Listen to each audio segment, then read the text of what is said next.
नमस्कार, good evening. स्वागत है आप सबका। दिन आपका अच्छा रहा होगा ऐसी उम्मीद करते हैं। लेकिन खबरों को लेकर के आज हम आपको दिन की बड़ी खबरें बताने वाले हैं, क्योंकि खबरें इस बुलेटिन में केवल दिखाई बताई नहीं जाती, बल्कि हम समझते भी। समझना जरूरी है, क्योंकि हर खबर के पीछे छिपी होती है एक असली खबर। इसलिए मैं पुनीत पाठक लेकर आया हूं एक बेहद खास बुलेटिन, न्यूज डिकोड, ताकि आप हो सकें हर बड़ी खबर के हर पहलू से बाखबर। चलिए शुरुआत करते हैं आज के न्यूज डिकोड की। कल हरियाणा के एक राज्यसभा सीट पर मतदान जो होने वाला है, एक नहीं दो पर होता, लेकिन एक सीट के ऊपर जो पेंच पचा है, इसको लेकर काफी दिलचस्पी। छत्तीसगढ़ के सीएम भूपेश बघेल के लिए भी काफी अहम होगा। यह चुनाव हरियाणा कांग्रेस के साथ साथ भूपेश बघेल के लिए भी किसी इम्तिहान से कम नहीं है।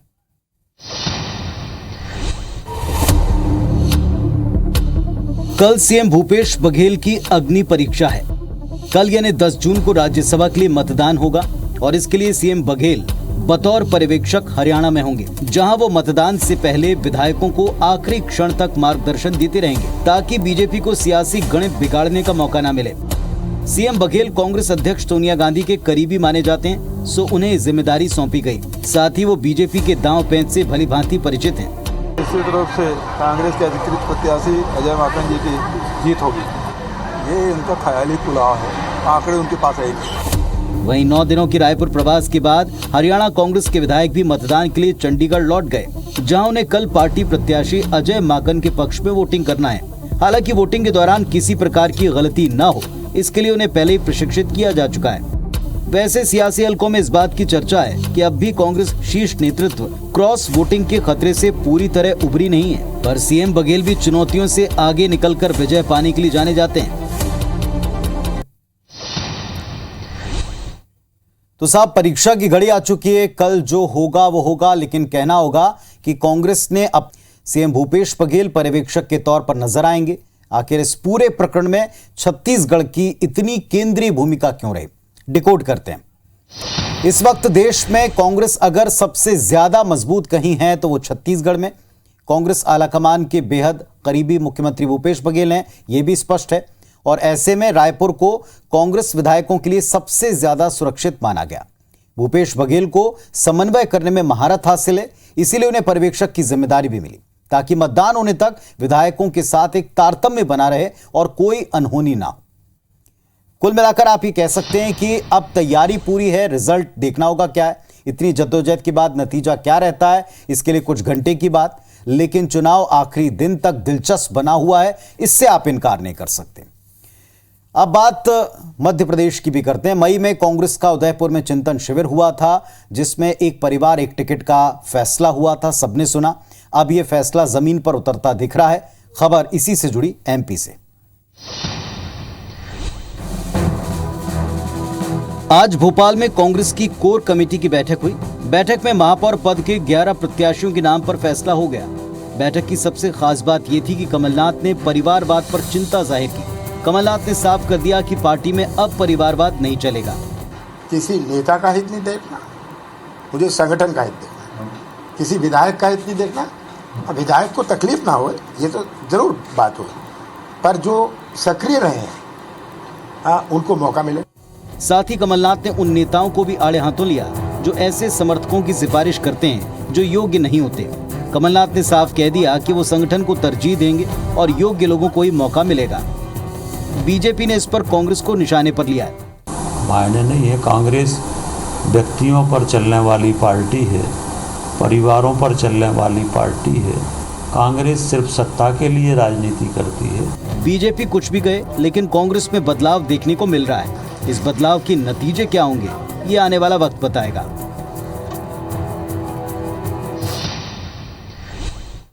तो मध्य प्रदेश में कमलनाथ ने साफ कर दिया कि परिवारवाद नहीं चलेगा। अब टिकट मिलने का पैमाना योग्यता होगा। ऐसा क्यों कहा गया, इसका फायदा क्या होगा, इस बात को डिकोड करते हैं। एक परिवार एक टिकट का फॉर्मूला आलाकमान तय कर चुके हैं और इसके लागू होने से कार्यकर्ताओं को जाहिर तौर पर हर स्तर पर मौके मिलेंगे।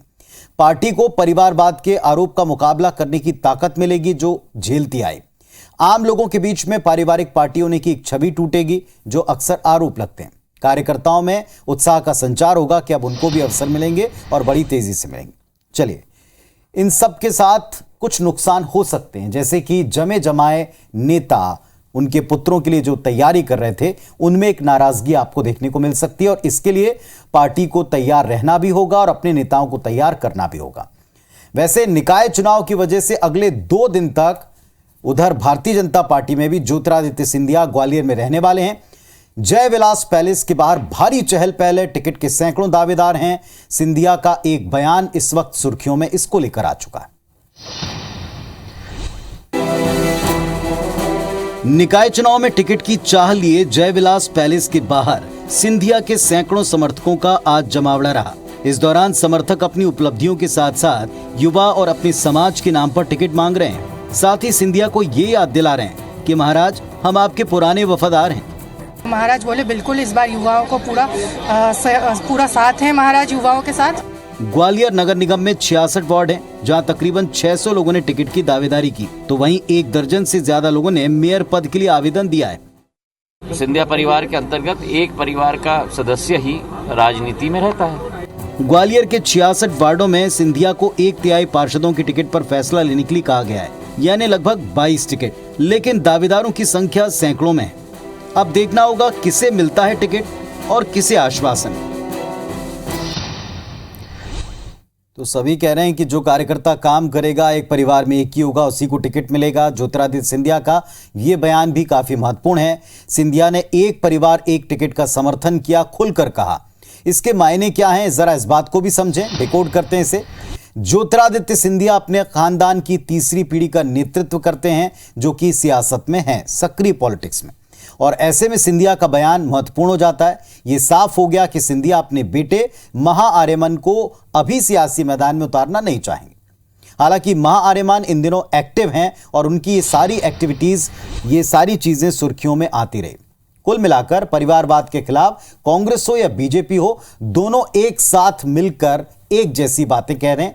निश्चित तौर पर यह लोकतंत्र के लिए तो हित में है, लेकिन पार्टियों के लिए, उनके नेताओं के लिए कितना हितकर होगा या वो कितनी हितकर स्थितियां बनाएंगे, देखना होगा।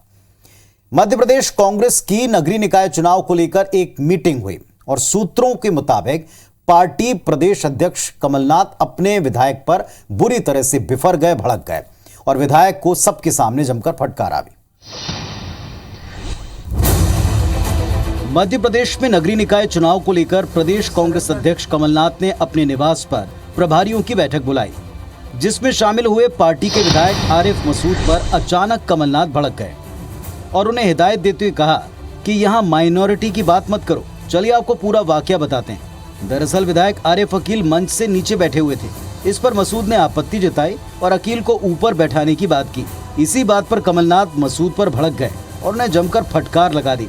हालांकि कमलनाथ ने सबसे पहले विधायक आरिफ अकील से मुलाकात कर उनकी तबीयत और हालचाल जाना था, लेकिन इसके बावजूद पार्टी के विधायक आरिफ मसूद अकील को मंच पर बैठाने को लेकर बहस करने लगे, जिस पर कमलनाथ भड़क गए। तो साहब ऐसा था बैठक में आज कमलनाथ का रवैया रुख, जो कई मायनों में एक मैसेज देता नजर आया। ऐसा क्यों है, इस बात को डिकोड करते हैं। साफ साफ जाहिर है कि कमलनाथ चाहते हैं कि आम कार्यकर्ता इस बात को समझ लें कि पार्टी में किसी तरह का भेद नहीं है। पार्टी तुष्टीकरण में विश्वास नहीं रखती, चाहे कोई भी वर्ग हो, कोई भी जाति का व्यक्ति क्यों ना, सबको एक नजर से देखा जाता है। ये मैसेज है। कमलनाथ अब पार्टी को जमीनी स्तर पर मजबूत बनाना चाहते हैं और आलाकमान भी यही चाहते हैं। वो कड़े फैसले ले रहे हैं, चाहे इसका विरोध ही क्यों ना झेलना पड़े, और इसकी एक बानगी इस मीटिंग में इस फटकार के तौर पर देखने को मिली। चलिए, ये कहना गलत नहीं होगा कि अब ऐसा लगता है कि मध्य प्रदेश में कांग्रेस में काफी कुछ बदलाव हो सकते हैं। ऐसा लगता पहले था कि इसमें कोई गुंजाइश नहीं, लेकिन अब कम से कम ऐसे वाकये एक संभावना पैदा कर रहे हैं। संभावना हर चीज में राजनीति का स्कोप ढूंढने वालों के लिए कहीं ना कहीं एक जगह बन जाती है, और ऐसे एक दौर से हम गुजर रहे हैं जहां नफरत भरे बयानों की आंधी चल रही। माहौल बिगाड़ने वालों पर एक्शन भी हो रहा। दिल्ली पुलिस ने कार्रवाइयां शुरू कर दी, तेज हैं, और इसकी जद में विवादित बयान देने वाले कई और लोग भी आते जा रहे हैं।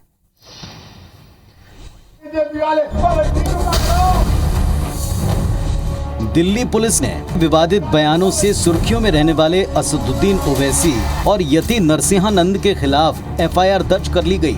नूपुर शर्मा प्रकरण में ओवैसी लगातार तीखे बयान दे रहे हैं।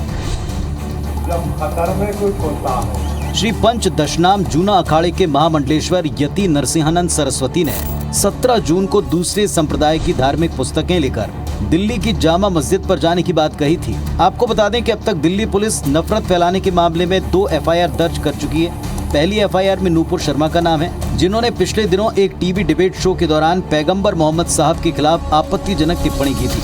बीजेपी की प्रवक्ता रही नूपुर को पार्टी निलंबित कर चुकी है।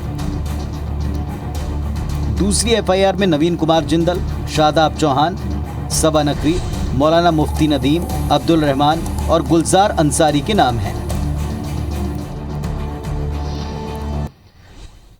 तो ये जो नफरत फैलाने वाले बयान हैं, एक दूसरे को चोट पहुंचाने वाले बयान है, इस पर FIR का सिलसिला निकल पड़ा। दरअसल ज्ञानव्यापी मस्जिद के मुद्दे पर 2 पक्ष हैं। दोनों पक्षों के समर्थक एक दूसरे की भावनाओं को आहत करने वाले भाषा का इस्तेमाल कर रहे हैं। अब कार्रवाई शुरू हो गई है। इस कार्रवाई के होने का भी अपना एक अर्थ है। क्या है, डिकोड करते हैं। नूपुर शर्मा के खिलाफ FIR दर्ज होने पर इस बात पर बहस छिड़ गई थी कि सरकार उन पर कार्रवाई क्यों नहीं कर रही जो हिंदू पक्ष की धार्मिक आस्था को ठेस पहुंचा रहे हैं। कथित शिवलिंग को फव्वारा कहा जा रहा है और कोई कार्रवाई नहीं हो रही। अब सरकार ये बात बता देना चाहती है देश को कि कानून की नजर में सब बराबर हैं। जो भी गलत करेगा, जो भी गलत कहेगा, उस पर कदम उठेगा, उस पर कार्रवाई होगी। ये बात तो सही भी है ना साहब। अगर कोई भी गलत बात कहता है तो उसको पता होना चाहिए कि भावनाएं आहत करने से उनको भी नुकसान हो सकता है, उनको भी कार्रवाई का सामना करना पड़ सकता है। समाज में नफरत फैलाने का हक किसी को नहीं है। जो कानून तोड़ता है उस पर कानून के मुताबिक एक्शन तो होना ही चाहिए। वैसे बीते दिनों नूपुर शर्मा के बयान के बाद माहौल कुछ ऐसा है कि हर कोई इस विवाद में अपना पक्ष जरूर रख रहा है, अगर वो राजनीति में। और इसी क्रम में छत्तीसगढ़ के मुख्यमंत्री भूपेश बघेल ने नूपुर शर्मा की विवादित टिप्पणी मसले पर सीधे सीधे केंद्र सरकार को कटघरे में खड़ा किया।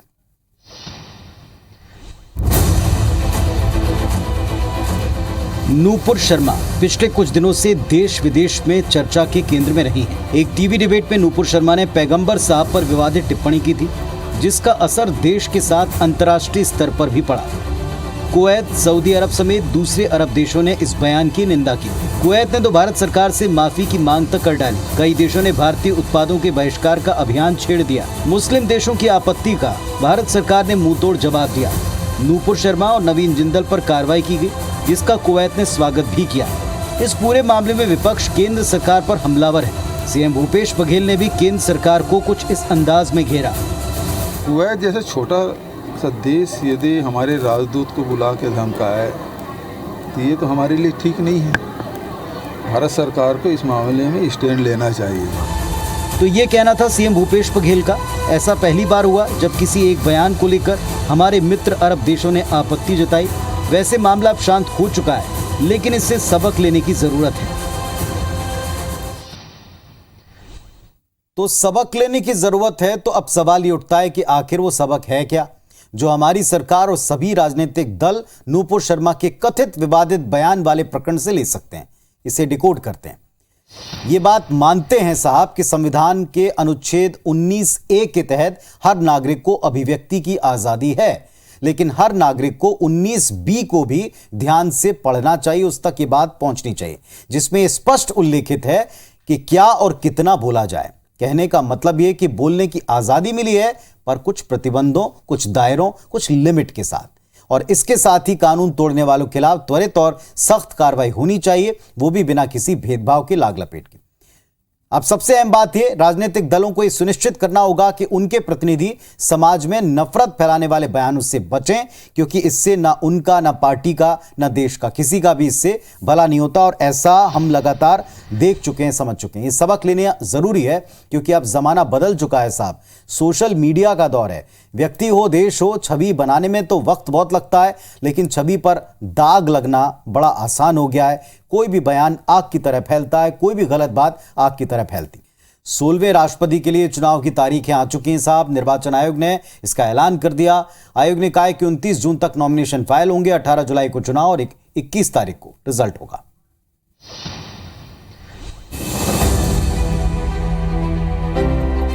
राष्ट्रपति चुनाव की तारीखें आ चुकी हैं। मुख्य चुनाव आयुक्त राजीव कुमार ने प्रेस कॉन्फ्रेंस कर इसकी जानकारी दी कि 15 जून को चुनाव की अधिसूचना जारी हो जाएगी और 18 जुलाई को वोटिंग होगी। 21 जुलाई को काउंटिंग खत्म होने के बाद नए राष्ट्रपति के नाम का ऐलान होगा। 2017 में राष्ट्रपति चुने गए रामनाथ कोविंद का कार्यकाल 24 जुलाई को ही खत्म हो रहा है। वे देश के 15वें राष्ट्रपति हैं। आपको बता दें कि राष्ट्रपति चुनाव में 776 सांसद और 4033 विधायक यानी कुल 4809 मतदाता वोट देंगे। चुनाव में व्हिप लागू नहीं होगा और मतदान पूरी तरह से गुप्त होगा। अब ये भी एक अलग तरह का चुनाव होता है। बात चुनावी गणित की करें तो एनडीए बहुमत के आंकड़े के बेहद करीब है। बीजेडी के नवीन पटनायक और वाईएसआरसी के जगनमोहन रेड्डी की समर्थन की उनका आवश्यकता है। प्रधानमंत्री नरेंद्र मोदी नवीन पटनायक और जगनमोहन रेड्डी से मुलाकात कर चुके हैं। हालांकि दोनों ने उम्मीदवार का नाम सामने आने के बाद अपने पत्ते खोलने, अपने समर्थन पर फैसला लेने की बात की। कौन हो सकते उम्मीदवार, जरा इस बात को डिकोड करते हैं।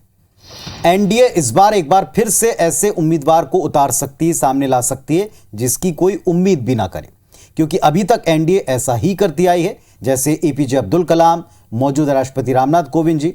इस बार इस बात पर चर्चा है कि एनडीए किसे अपना उम्मीदवार बनाएगी। क्या वो महिला होगा, क्या वो आदिवासी समुदाय से होगा। राष्ट्रपति पद के दावेदार तो कई नजर आते हैं, लेकिन सरप्राइज में कौन हो सकता है।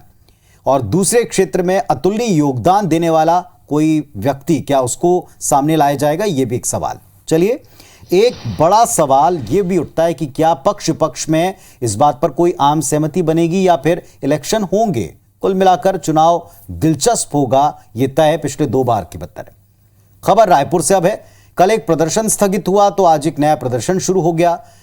आंगनबाड़ी कार्यकर्ता और सहायिकाएं राजधानी पहुंची और अपनी मांगें सामने रखी।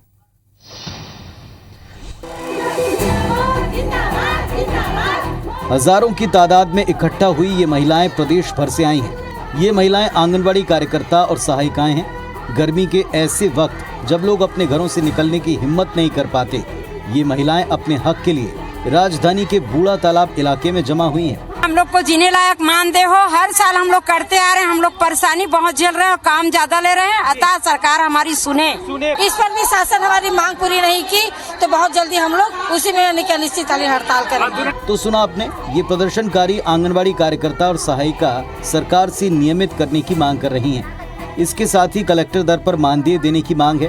आंगनबाड़ी कार्यकर्ता और सहायिकाओं का प्रदर्शन कल भी होगा। प्रदेश की आंगनबाड़ी कार्यकर्ता और सहायिकाएं लंबे वक्त से सरकार से उन्हें नियमित करने की मांग करती आई हैं।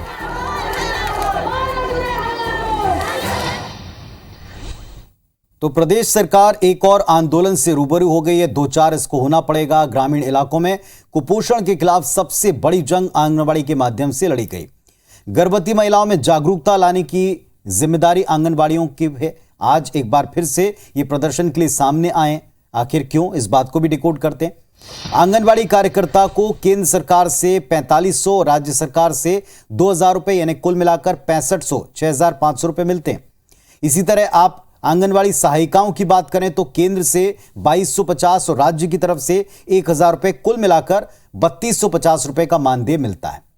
अब आप इस बात को अच्छी तरह समझ सकते हैं कि आज का दौर जो है, महंगाई के इस दौर में इतने कम वेतन में गुजारा भला कैसे होगा। गंभीर और जायज सवाल तो है। उम्मीद तो यह है कि सरकार के साथ आंगनबाड़ी कार्यकर्ता और सहायिकाओं का संवाद होगा और संवाद में संवेदनापूर्वक विचार के बाद कोई समाधान निकलेगा। एक और मसला जिसने आज छत्तीसगढ़ में एक सुर्खियां भी बनाई और चिंता जाहिर हुई। छत्तीसगढ़ के बिलासपुर की एक बच्ची राजस्थान के कोटा में पढ़ने गई, लेकिन वहां उसकी हत्या हो गई।